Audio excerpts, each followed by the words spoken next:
Welcome to our Summer SIAL special bonus episodes of the Food Professor podcast, presented by Caddle.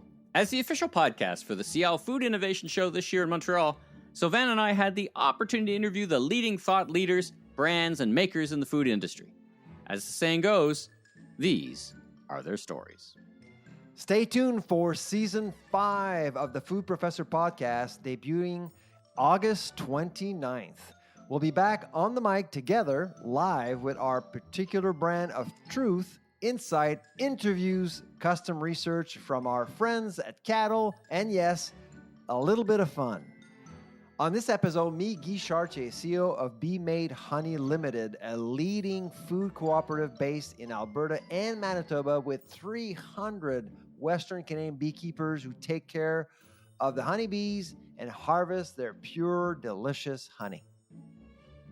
Well, welcome back. We have a special guest. In fact, Michael, I don't recall talking about honey at all in the last 4 or 5 years. Which is funny because I love honey. Hey, welcome to our podcast. Great. It's good to be here. Yeah, absolutely. Yes. And so you've been here for a few days now, and so you've been meeting a lot of people. So tell us more about the structure, who's involved, etc. Yeah, so Maid Honey is a company that's owned by two honey cooperatives. So the Manitoba Honey Co-op and the Alberta Honey Co-op. And between the two co-ops, we have about 300 beekeeper members. So your company is a co-op, or you're owned by cooperatives? Yeah, we're owned by two co-ops. Okay. So we consider ourselves a co-op, obviously, because we're owned by two cooperatives. Okay. It's just Maid happens to be a company that's owned by two co-ops. So, but all owned by honey producers in Western Canada. So all Canadian honey, obviously. So, and the reason our beekeepers are situated in those three provinces, for the most part, is because 80% of the honey produced in Canada is produced in the prairie provinces. What they call the honey belt. Right. Basically from the north, south, east of Manitoba all the way to the honey belt. Yeah, all the I way had no idea. All the way up to the northwest part of Alberta. So how do you get the bees to endorse a belt? Well, you got to remember because there's so much canola grown in Western Canada, right? Yeah. In prairies. So, and a lot of that has to do with pollination. And their bees are kind of imported in to pollinate, right? I mean, it's a big part of the biosystem, right? Yeah, because honeybees are not native to Canada.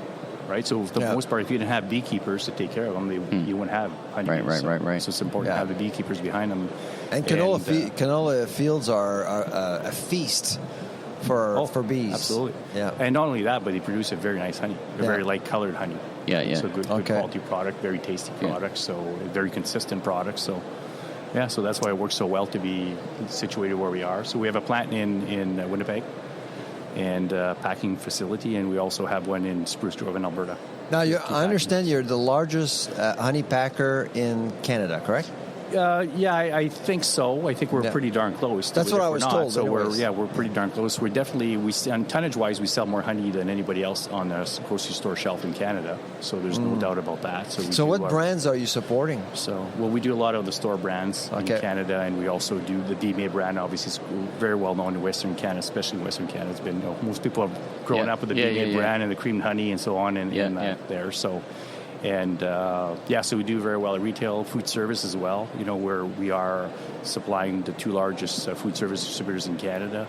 And obviously, so like Gordon Foods and Cisco? Yeah. Oh, wow. Okay. So most restaurants probably, if chefs are using honey, there's a very good chance they're using our product. So, so that's worked well, obviously, for us. So, and I think, for the most part, it has a lot to do with just the quality of the product. They know they can they have a reliable product to work with. There's a lot of talk about honey coming from other countries that might be adulterated. Yeah, let's talk about that. So, Sylvain and I were talking off mic about honey when we were talking about you, and in my mind, honey ranks up there as one of the top food fraud products, right? And I know when I buy my honey, I want to know where it's coming from because it's all adulterated with like corn syrup or whatever. But how do you fight against that? Because obviously they come in and they're opening price point products, because that's why they do it. And how do you obviously your quality situates yourself different, but how do you think about that? Well, I think for the most part, number one is that our industry in Canada is well regulated, to stay away from that, if you will. So that the honey, you're pretty well guaranteed that if you look for product at Canada, your product is going to be 100% honey. Have you ever seen anyone put honey in packaging that looks like yours that is sold? Somewhere, fraudulent, real fraud stuff? There's, you can legally mix honey with corn syrup if you want to, but you have to declare it, right? Legally. So there are products out there that are called honey spread.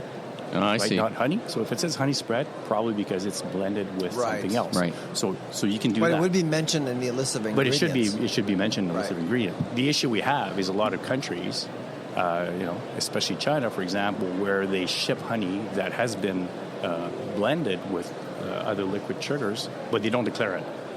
Right, and now it's about price. So it's passed as honey. Supposedly it's honey, but it's not. Who is the CFIA who would catch that, or should the grocers be? Should the grocers be doing more on-site inspections? I'd say for the most part it's CFIA, and I think they're doing a fairly good job with that. And they've tested some. They've had a sample of tests, and a couple of years ago, focusing on honey specifically. And I think the the percentage of faulty samples wasn't all that high. I think it was south of 10%. Yeah, and I would say probably the reason is the importers that do bring it into Canada are careful.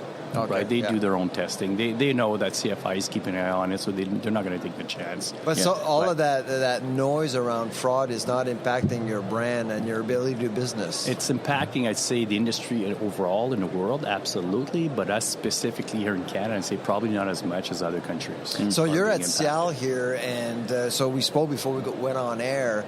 And your intent here is to actually get more business overseas. Yeah. We want to do more business internationally, absolutely. So what are buyers telling you, potential buyers telling you about your brands, your company as a whole? You're from Canada. I suppose you're hearing a lot about trustworthiness and all that stuff. Yeah. I mean, absolutely, right? So our quality control is we have very high standards when it comes to that. So we're part of the Safe Quality Foods SQF program. So that goes a long way with the customers, so they expect that. We're part of True Source, which is an organization about testing honey for fraudulent product and so on. So we have that standard in place. So True Source, how does that work? True Source? Basically, True Source is an organization that if you're part of, they will do audits.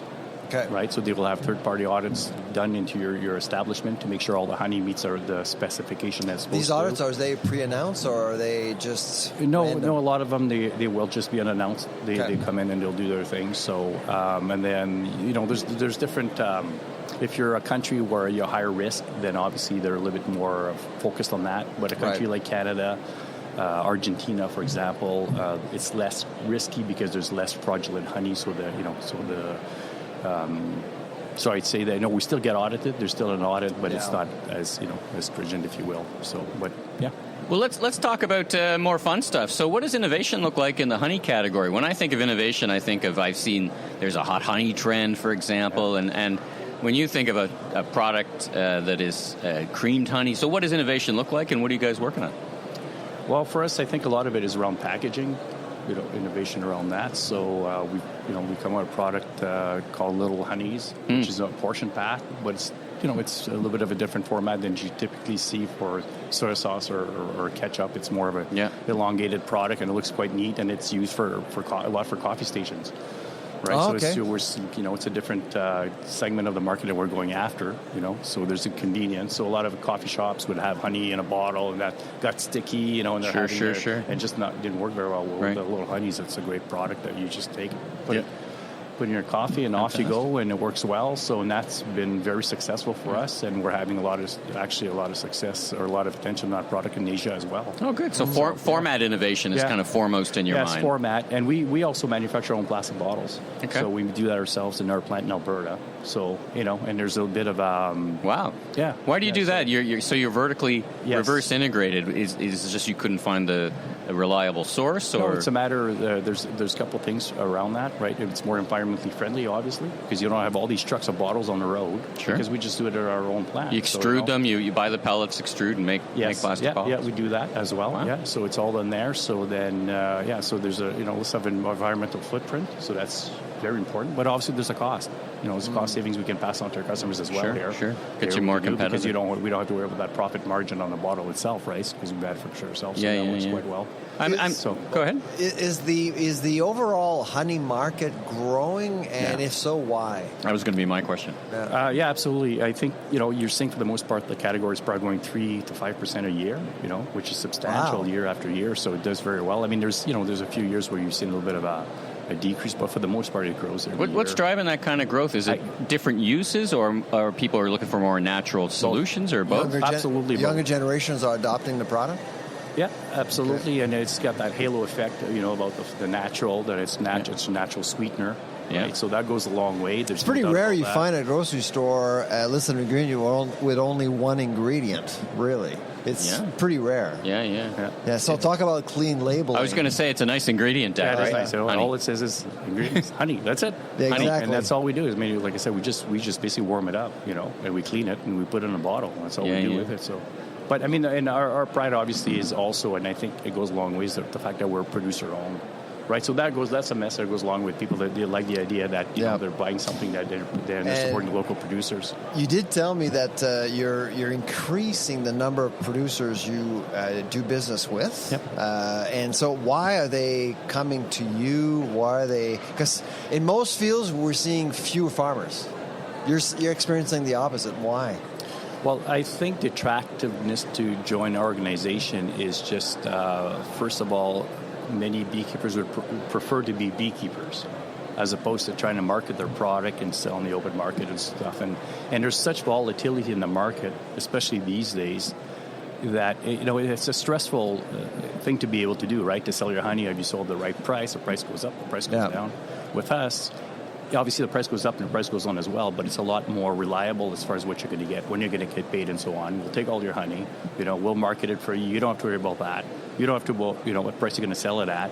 And then basically all the distribution of the revenue goes right back to all the beekeepers. We call it essentially non-for-profit, right? It goes right back to them. And I guess the bees' role in pollination and agriculture, it's interesting, right? When you think I know a little bit about bees because for one of my clients, they're Slovenian who love honeybees. The Slovenian, I didn't know, the Slovenian culture is big about honeybees. So we actually found a Quebec, Montreal-based company to come in and start 3 or 4 honey hives for us. And so on site, we have honeybees, and then at the end of the year, they harvest it, and we give it to the members. And they loved it. I mean, a little jar of honey, and it's just so it really resonates. And the other part of our business is we also supply the wares for the beekeepers. Oh, the equipment. So we have 3 stores. Yeah, so we have 3 stores, and that's a substantial part of our business as well. Now, not just our members, but non-members as well can buy from us.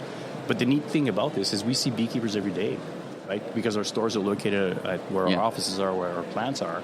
So we talk to these guys on a daily basis and know what's going on in the industry, right? And, how the bees are doing. And right now we're hearing that, for the most part, the moisture is pretty good in Western Canada. The bees made it through winter fairly well, But there are years where guys are pretty depressed. They come into our place, in spring and going, my God, all my bees died, right? And you have to start all over again. And, we read every now and then about, the fungus or disease or giant... Mites is a big issue, right? Yeah. So that's a huge threat to bees. Giant super bees that kill other bees. I mean, it's quite the it's quite the thing. So you said your store. Do you do more than wholesale? Do you sell direct as well, or are you just singularly wholesale? No, for the most part. I mean, as far as the honey is, we sell through wholesale. Okay, that's your price. I mean, there's a bit of honey sold through because we have 3 stores where beekeepers buy, so a consumer can go and buy. So a little bit of Well, we don't do a lot of that. It's mostly sold through retailers. So. Well, listen, this has been interesting. I guess one last question for you. I saw this movie on the weekend, The Beekeeper, with Jason Statham. Really? And I got to think that's going to drive some demand because it makes him look really cool and hip being a beekeeper. So I think you guys should get behind that. That's the toughest beaver I've ever seen. I'll tell you that much. He does. It's a funny. And how many bullets did he dodge in that movie? Oh, come on! Sylvain, if you haven't seen it, it's a mix of John Wick meets the plot is exactly the same. Instead of killing, it's a Hollywood movie. It's not a documentary. It's an Amazon movie. So instead of killing John Wick's puppy, these bad guys shotgun the beehives, and that gets them mad. That gets them mad. That gets us all mad. When I saw that, you get angry because you like bees. I've been in the business long enough that you don't want to, to frustrate a beekeeper, believe me. So. That's funny. Well, listen, thanks so much for joining us here at SIAL. It's been a pile of fun. Great company. Love your product. Yeah, and thanks for sharing some of your journey. And good luck, continued success, and thanks again for joining us here at the Food Professor Podcast at SIAL. Happy to be here. Thank you, Guy.